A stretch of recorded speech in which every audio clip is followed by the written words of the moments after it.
میں تو کوشش کیا، میں تو سوچ بھی نہیں سکتا تھا کہ میں سورہ رحمان کمپلیٹ کر پاؤں گا.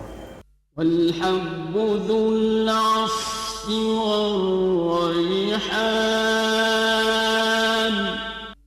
فبأي آلاء ربكما تكذبان. سورہ رحمان نے مصوری کرنے والے فرید دورانی کی زندگی ہی بدل دی، جس کو وہ ایک نعمت قرار دیتے ہیں. میرے مزاج میں نرمی پیدا شروع ہونے لگ گئی، مجھے بیماریاں دور ہونے لگ گئی مجھ میں سے جسمانی، میرے مالی حالات بھی اچھے ہونے لگ گئے، میرے گھر میں تکلیفیں اور بیماریاں بھی ختم ہونے لگ گئیں. فرید دورانی کے مطابق نائف ورک میں خط دیوانی کا استعمال کر کے سورہ رحمان مکمل کرنے والے وہ پہلے پاکستانی خطاط ہیں. کیمرامین عمران خان کے ساتھ محمد انوار، CNBC پاکستان، کراچی. تبارك اسم ربك ذي الجلال والإكرام.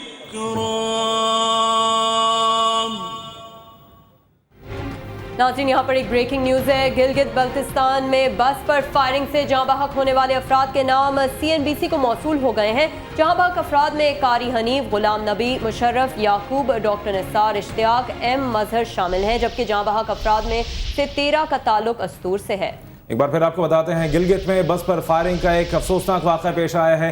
CNBC پاکستان کو جاں بحق ہونے والوں کے نام موصول ہو گئے ہیں. جاں بحق افراد میں قاری حنیف، غلام نبی، مشرف یعقوب، ڈاکٹر نثار، اشتیاق M مظہر شامل ہیں، جبکہ جاں بحق افراد میں سے 13 کا تعلق استور سے ہے.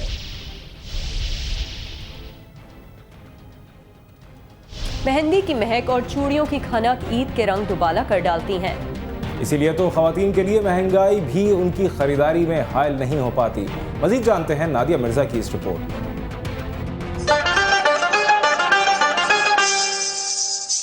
میرے ہاتھوں میں نو چوڑیاں ہیں، تھوڑا ٹھہرو سجن مجبوریاں ہیں.